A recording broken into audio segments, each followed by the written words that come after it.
Às vezes, conversando com pessoas amigas, dizem-me que uma das coisas que elas não conseguem entender na lei de Deus é o livre-arbítrio que Deus nos deu.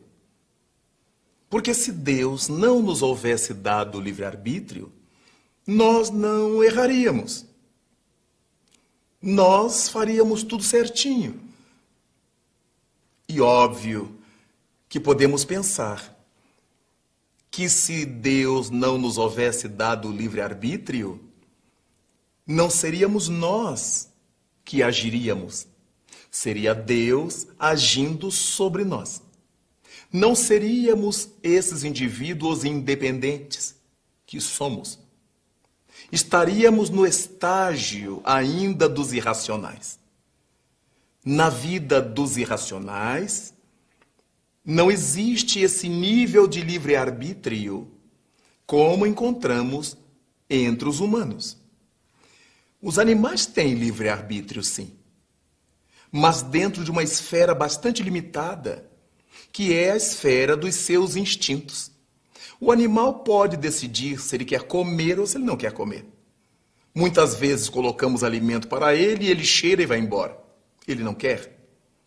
Outras vezes, não lhe estamos dando alimento e ele salta em nossas mãos para tirar o que carregamos. Ele tem liberdade de deitar, de correr atrás dos carros, atrás de outros animais, de esconder-se, de brincar com os outros animais ou com as criaturas humanas. Então os animais têm livre-arbítrio. Quando eles não querem, eles rosnam, eles se recusam, eles se ocultam. Então percebemos que existe na criatura humana um nível de discernimento que o irracional não tem. Nós somos chamados de animais racionais por uma peculiaridade que a evolução nos concedeu e que há de conceder a outros seres espirituais que avançam na carreira para Deus. Nós somos capazes de juntar os pensamentos, de relacionar pensamentos e épocas, de tirar ilações sobre esses pensamentos e épocas. E isso nos dá o caráter de racionalidade. Nós podemos dizer que neste ano, nesta época em que estamos, o clima está diferente do mesmo período do ano passado. Relacionamos épocas, relacionamos coisas, o clima. Nós podemos dizer que este ano não comeremos tanto no aniversário do familiar como comemos no ano passado. Ou poderemos dizer, no próximo ano, eu quererei ser tão feliz como estou sendo neste ano. Vejamos que o ser humano é capaz de correlacionar episódios, de correlacionar coisas, épocas e sacar consequências. Se no próximo ano chover como choveu agora, teremos uma produção maravilhosa, uma safra excelente. Se no próximo ano houver seca, perderemos toda a produção. Então nós vemos que a mente humana é capaz de ir e de vir, de relacionar as épocas, os episódios, os fatos. Os irracionais não. Os irracionais agem sempre da mesma maneira. Olhamos a casa do João de Barro, é sempre construída do mesmo modo. Olhamos como funcionam os cardumes, sempre do mesmo modo. como se comportam as matilhas. Do mesmo modo. Daí então, verificarmos que os irracionais são regidos por uma lei, por uma determinação divina, que os faz agir devidamente. Não se pode dizer que os animais agem corretamente, porque esse conceito de certo e de errado, de correção, de incorreção, só aparece nas criaturas morais. E as criaturas morais na Terra somos nós, os seres humanos. Os animais agem pelo instinto. E esse instinto é a inteligência, entre aspas, que a divindade lhes deu, que a divindade os dotou para que eles possam se defender em a natureza, possam se alimentar, reproduzir, viver com a mínima segurança num lugar inóspito, num lugar onde haja predadores. Daí percebermos que temos muita coisa a tirar da nossa liberdade, do nosso livre-arbítrio. Arbítrio significa vontade. Eu tenho um arbítrio. Quando eu exorbito na minha vontade, sou chamado de uma pessoa arbitrária, que eu fiz a minha vontade suplantar as vontades alheias. Serei arbitrário, terei usado mal meu livre-arbítrio.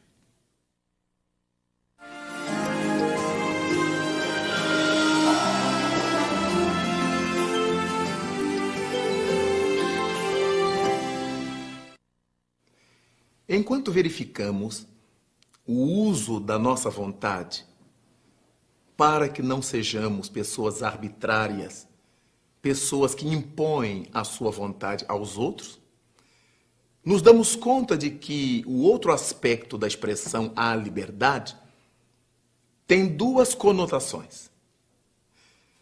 Poderemos viver uma liberdade social. Eu vou para onde eu quero, eu faço como eu quero, eu moro onde eu gosto e posso pagar. Mas temos uma liberdade interior, que é aquela condição em que eu não me envergonho de mim mesmo. Não tenho vergonha dos meus atos. Posso, como lembrou o argentino José Ingenieros, olhar para trás sem ter remorsos.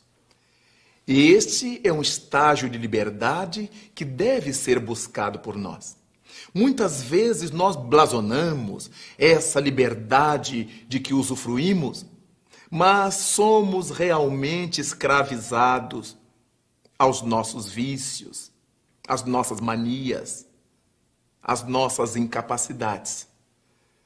Quantas são as pessoas que se dizem livres, mas não conseguem se libertar, por exemplo, do tabagismo?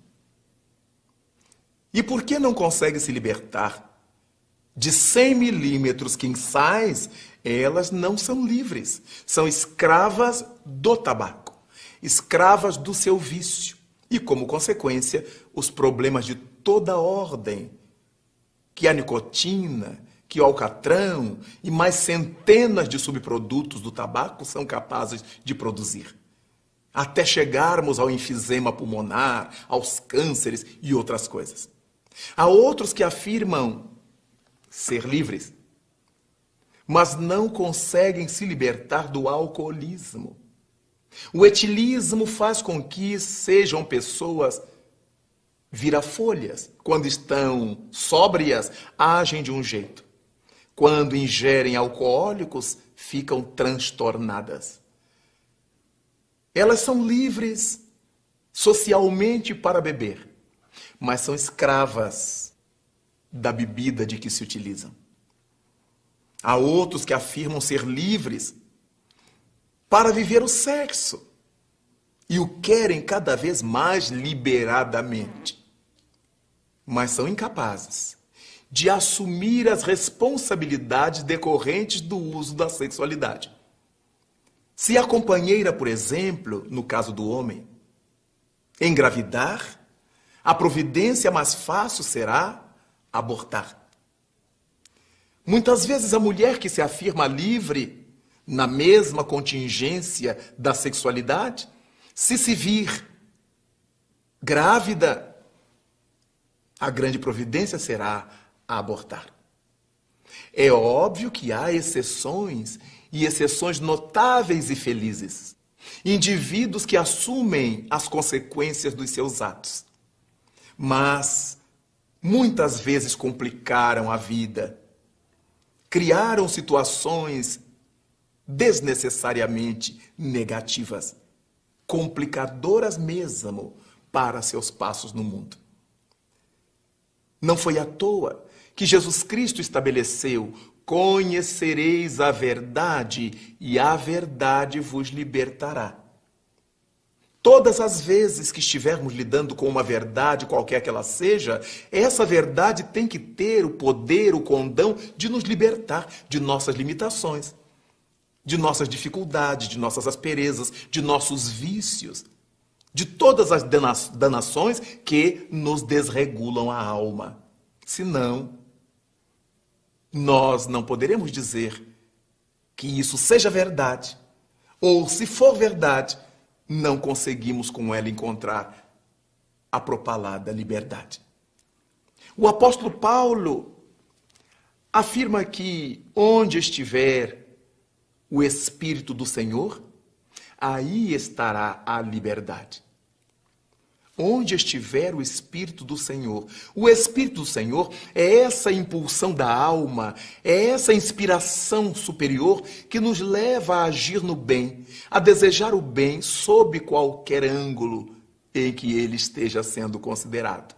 Por causa disso, onde estivermos vivendo de acordo com as leis da consciência, fazendo aquilo que a consciência nos recomenda, ainda que não seja o mais agradável socialmente, ainda que disso não conquistemos aplausos do mundo, mas estaremos em paz interior, estaremos livres, olharemos dentro dos olhos das pessoas sem nos envergonharmos, falaremos de viva voz as coisas sem nos sentirmos intimidados pela incapacidade moral. Essa liberdade de dentro, mais importante para nós do que propriamente a liberdade de fora.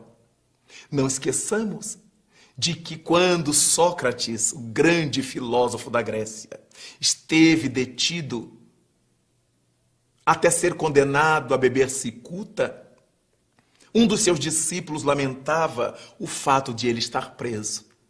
E ele asseverou que não. O corpo estava detido, mas sua alma voava através dos grandes céus do pensamento.